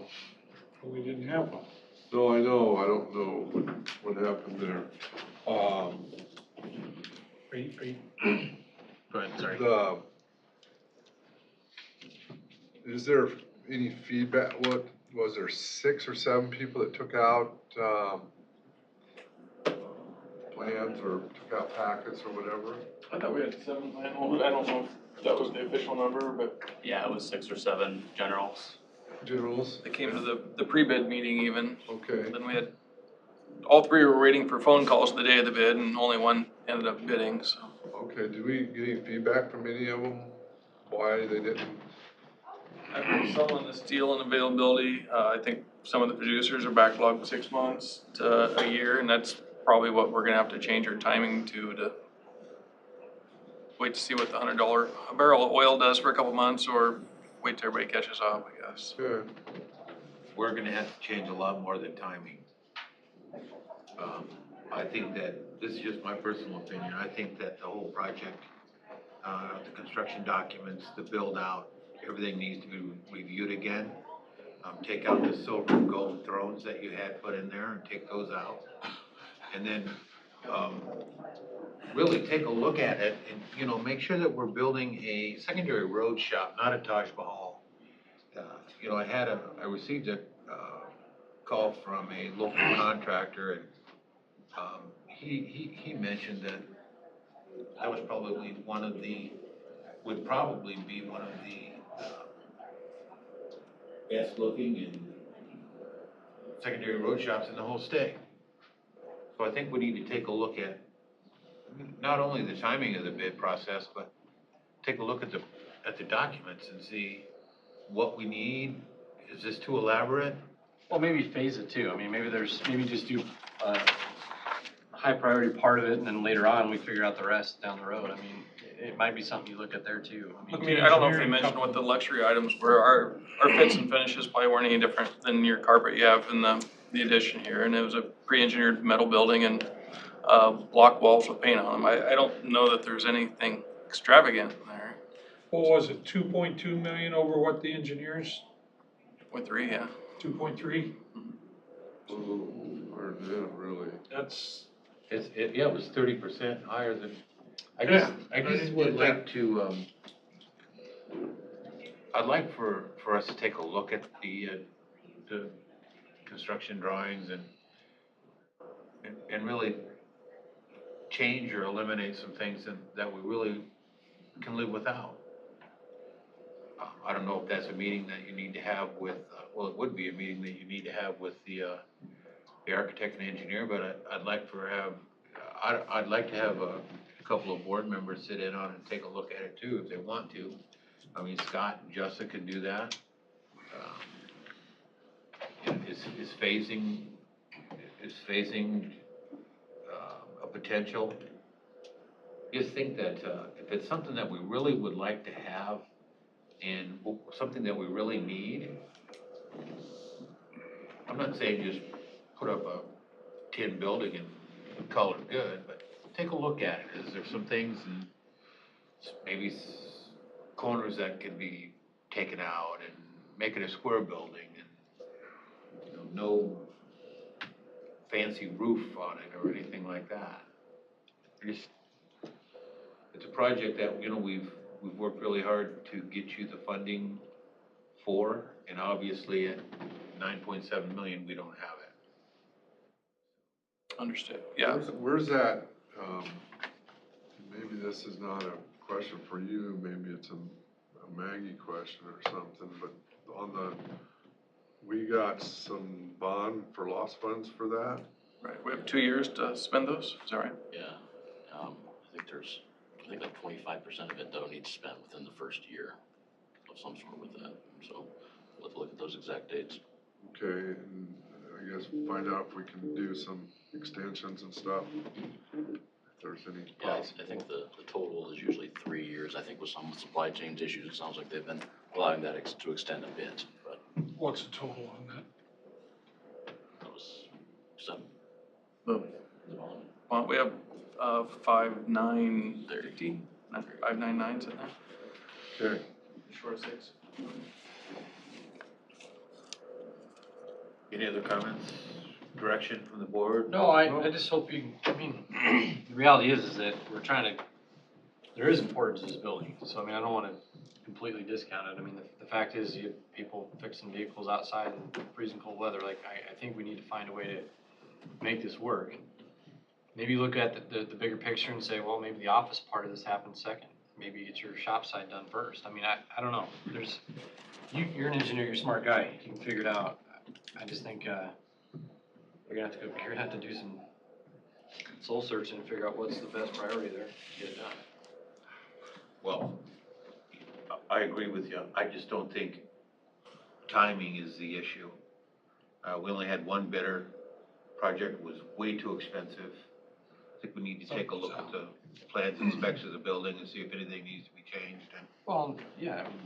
I mean, just putting it out for bid again, I think it's. No, there's definitely some things we can change up there, but I mean, our last building, a pre-engineered metal building, was $211 a square foot, and this was $382 or $384 a square foot. So if there's not a timing thing there, I think we're sunk completely, but I don't know that you can shave $2 million off that project by any means. I mean, there might be a couple $100,000 that we can chip into. Well, that's what I mean, like, maybe the office part of it doesn't happen right now. Yeah. Maybe you get your shop side built first, so we at least get guys doing what they need to do. And then you worry about getting the. Yeah, we should look at the greatest value we can get out of the project up front. I don't necessarily want it to go away entirely. I think it was a good project. It's expensive. Well, good luck. I hope you figure that. I'm happy Okay. to get We all both of you on figured it out. too, but I don't. Good. We have a motion and a second to reject the bids. All in favor, signify by saying aye. Aye. Opposed, same sign. Next up, discussion and Thanks, John. decision on Veteran Affairs Commission ex officio members. I don't know, are you here for that discussion, Ms. Dewey? Yes, I am. We're We not. had this put on the agenda. The last time we went through the interview process for our VA commissioners, there were a couple of them that the interview team felt were very well worthy of sitting on that commission, and we didn't want to lose them as possible commission members. And as it turned out, we had two people resign their position on the commission, and those two ex officios that we brought on are now commission members for the VA. The discussion came up of whether we need to have ex officio members sitting on that commission. If that were to be the case, then we would need to put the advertisement out for and try to solicit some people who would possibly consider serving as an ex officio member. I just wanted direction from the board on what you want to do, and this is just my personal opinion. I think that what we did as a board the last time was the right move. I'm not so sure we need ex officio members now. We would have to put that application back out and try to find somebody that serves on a commission that, even though the pay is only $25 a meeting, as an ex officio, they wouldn't get paid. They don't have a vote. So I'm just not sure that we want to go back out and set that up for that. So anyway, that's where the discussion is. Tackle guy. And what's the pleasure of the board on this? Well, I guess I'd like to hear from the Veterans Commission. Are you guys, So if we were to go off of the original commission seats with minus Ellen and Skylar's resignation, we would have 3 expiring in June of 2022 this year. So it would be Holly's seat, Skylar's, and Ellen's. So with that, and then based off of the last minutes, it was already determined that David Hazelwood would automatically go into Ellen's seat, so he would be starting into Ellen's seat as a official commission member during that time frame. So then we would have two. We had Brad Hazelwood as an ex officio, so it would have to be just your decision to move him into the official commission spot with an expiration date matching the 3-year term. And then we still have one current commission member who their appointment is expiring in June as well. Was the ex officios have terms on them too then? Because there is not anything in the code that dictates the terms for ex officios, and there wasn't anything stated during their appointment. This is just simply Yeah. our way of having people in the hopper. Personally, just as a compromise, I think we wait till June. We do the interview process, and if we feel that there's candidates, then we reopen the ex officio. If we don't, Why should we wait that long, though? because I don't think you're gonna. Pretty quick. Well, I don't think you're gonna get the interest that you're looking for. I mean, we had an opportunity at the time because we had candidates that really wanted to get on the commission. I don't think you're gonna get the. And we would be going through a interview process anyways during that time frame. So that we would only be, so David would fall into the seat already, so there'd be 2 that we would interview for during that time frame. Are the other 2 interested in re-upping? And that is something I will have to ask. That question has not been presented to the commissioners. So, Because I mean, technically, if we put ex officios on there right now, and then there was a vacancy, then we're almost guaranteeing that person that vacancy. I think this gives us the opportunity to review them better. so does the commission feel the ex officios are a good process or? Again, I don't think that question has been officially presented to them for their, Okay. yeah, so I don't have their, whether or not Brad and David thought that it was beneficial or not, so that's something I can ask, along with, we'll probably have to be, and that's a question that I do present is with David's position, his was already determined to fall into Ellen's. Brad did not have that, so I don't know, are we gonna require a letter of intent for him to wanna stay for a 3rd term, and then we'll have to get Holly's letter of intent of whether or not she would like to stay. Yeah, I just given the history of this position, I think we need to do that. Because I think you're gonna have a group of folks out there that are gonna be upset if we don't do it that way, so. So just keep it, because we did interview for Ellen's spot, even though she had a letter of intent to stay, so. Yeah, we didn't realize that though at the time. Yeah, at the timeline, from my understanding, was kind of short, so. We thought her term was up, and then all of a sudden we're like, oh, it's actually not, sorry, just kidding kind of thing, and so. Some of them have a 3rd term already? No, honestly, the longest seat, Ellen was the longest seat in that position. She had served, I believe, 2 terms, 2 separate commission terms. And then with Skylar's resignations, Holly is the longest one, and I believe she has only been appointed once. Maybe we just, I'm just talking out loud, I mean, maybe we send it back to commission to get their thoughts, if they want it, I mean. So I can put that on the commissioner's agenda for this upcoming commission meeting and get their official opinions. It's hard, the hard part for us is you have to weigh the whole, get veterans of different eras, get veterans of male, female, Currently we're balanced.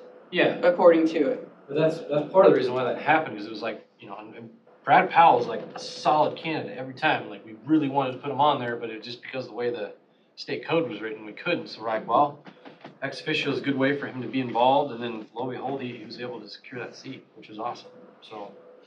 I think there's benefit, but I think the commission should tell us what they want. Who took Skylar's seat? Who did we appoint in Skylar's seat? So it was not put into anything, it just, they moved it, actually, the commission did it slightly different. So even though it was said here that David would fall under Ellen's, it ended up Brad fell into her seat as the secretary. And then they didn't put them into seats, they just 2 went off and 2 came in, and so. Yeah, we put them in the seat. So that's, and that's what also too, I tried to look it up just to do a double check, but I do not believe Brad and David have officially been sworn in. No, they haven't. So. Skylar's seat was up. This coming in June was the expiration. So Holly is up for reappointment? Correct. And whoever took Skylar's seat's up for reappointment? Correct. What about Ellen? That one was already determined in 2021, that David would replace upon her expiration in 2022. So then, if David took Ellen's seat, he has 2 years left. Correct. Okay. All right, so all we really have to appoint is if Holly and They re-up. and David want to continue serving on the commission, we'll just reappoint them. Well, David's. Holly and Brad. What? We already decided David. David was going to replace Ellen. We knew that. But then we realized all of a sudden Ellen's term wasn't up. So we had to become an ex officio to finish out her term, and then she. Who took Skylar's seat? Brad. Brad. Oh, I'm sorry, I said that one. So we have Holly and Brad out. Yes. If they want to serve, They need to submit a letter of intent, and then we will review that at that time. okay.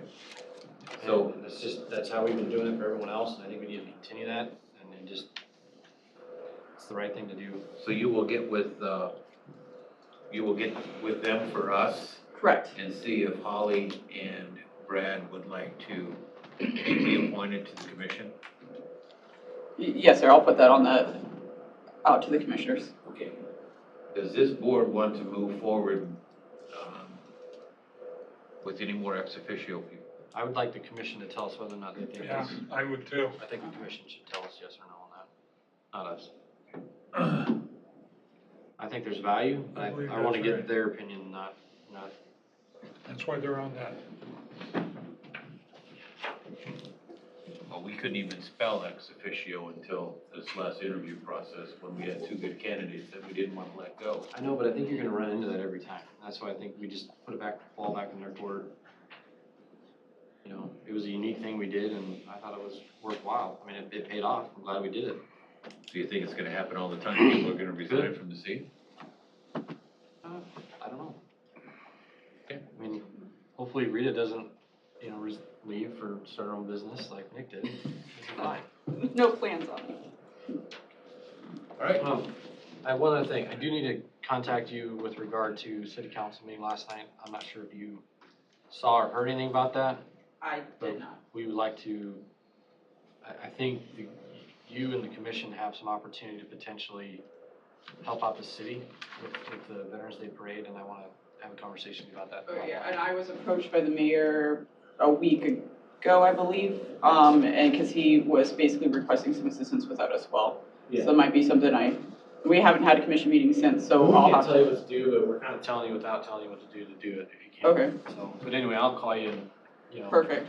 So, with that being said, is normally the Veterans Parade was ran by one of the. There was a nonprofit parade committee But that do put it we, together. do you have a nonprofit set up over there? A 501c? Yeah, the Iowa. Not directly through the Veteran Affairs, no. The Iowa Veterans Foundation that you could use. Because of what this is, they don't need that. The only thing they would need is an insurance policy. Right, that's what I was gonna say, you'd have to, Yeah, and from my understanding currently right now, none of the other organizations in the area are actively pursuing the parade, from my understanding. well, I just think there's opportunity, and I think that this Veterans Commission and you can really make this an awesome thing, set the bar high, and then when the time's right, we can hand it back to these committees, but right now, there's just too much infighting going on, and I think you guys are the peacemakers here. I thought there was 2 people that were trying to get. There were, And then they City Council denied it last night. They denied the permits for both entities because their efforts didn't work, and I just think that we have opportunity that maybe we can help them and fix this, and it needs to happen. We can't not have it. It's double negative, but we need to have a parade this year. So, Okay. Rita, if you do decide to take that on, you need thick skin. There's those guys just don't seem to get along very well, and you need to, as Justin said, we're not telling you what to do. But if you can't work with them, find somebody else you can work with. Okay. I'll call you. I'll get you all the And don't be details. afraid to tell them. Awesome. All right. Thank you. Thank you Next very up much. is Thank you. Jenna Limerick, Director of Human Resources. Update and discussion on the fiscal year 21-22 employee health insurance. Jana, you are up. This shouldn't take too long. Justin wasn't here at the last meeting, but I think, I'll talk to you guys about it. yeah, you know where we're at with it. So we have a total, go ahead. Well, we just need to vote today on which way you'd like to do. Are we approving it as is, or are we spending down some? Why did they put on here no action? Does it say no action? Does it? Well, that's what I'm reading on. Well, you could give her a nod and then put it on the agenda next week. Oh, I didn't check Make that. That should not have been there. We Not on the- call today. Okay. Scratch sheet? Can you do it next week? If Yeah. they kind of let you know what they're thinking. Yeah, I mean, from my state, we just need to get moving budget-wise. The time frame is more on, for you versus the insurance company, versus Mike and Jim. So I guess my only, if we're gonna pay it down, I think we only pay it down what we were able to recover beyond our expense. So it's something like 85? 80, yeah. If we're gonna pay it down, I think we should. Personally, I think we should. It's opportunity. It's there. And I feel that's the right thing to do. it's highly likely we'll reimburse that, so. We're not dealing with a heart transplant and some other big issues that affected our numbers last year. And hopefully nothing pops up. Well, if you With look our at our claims. claims over the last few years, claims have been higher, no matter what, so hopefully. There's no spring chicken, No, no. I could break your leg and, you'd be out for a while too. So what was our total increase? 380, is that what it was? 275. We thought it was No, we 275. talked about 275, but then when Jim was here last week, it came down to 380 something. And then we were thinking, why did we have 275 in our mind? And because I think we were already applying that spend down. So it was 380 something. So every $100,000 that we spend down, it brings it down by 1%. So right now we're at 4.41%. So if we spend 85 to bring it down, we're taking it down by what, 0.75%? I still think we need to. Well, I'm okay either way. I would just like to make this comment to the board. We can afford to pick up the cost of the insurance increase this year. What about next year? Is next year the better year to buy it down if we have to, I don't know. instead of this year? I think our magic ball. It doesn't have anything to do with the employee cost. Well, it's opportunities there. I mean, it's, We paying, aren't the employees paying 10%? 11. So 11. it will inflation impact really you. doesn't Yeah. have anything to do with it. The cost of gasoline. Just a matter of, you wanna pay 380? You wanna pay 275? You buy it down this year, what are you gonna do next year? Same thing. If we did, I would rather hedge a bet now. Who would have guessed it was ever gonna be at this year anyway, so, I mean, I'm not, The 4.41?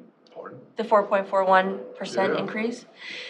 Yeah, I mean, well, and like what Jim said last week, that's incredibly reasonable considering our claims. We had, when we're sitting with the IGHCP group, we had the 2 highest claims from everyone in that group. And so for us to have a single-digit renewal under 5% is incredibly reasonable. I just think we hedge a bet, do just what we the 80. 80, 85, whatever. Next We year- talked 85. Next year it might be 200, next year might be nothing, but I think we worry about that then.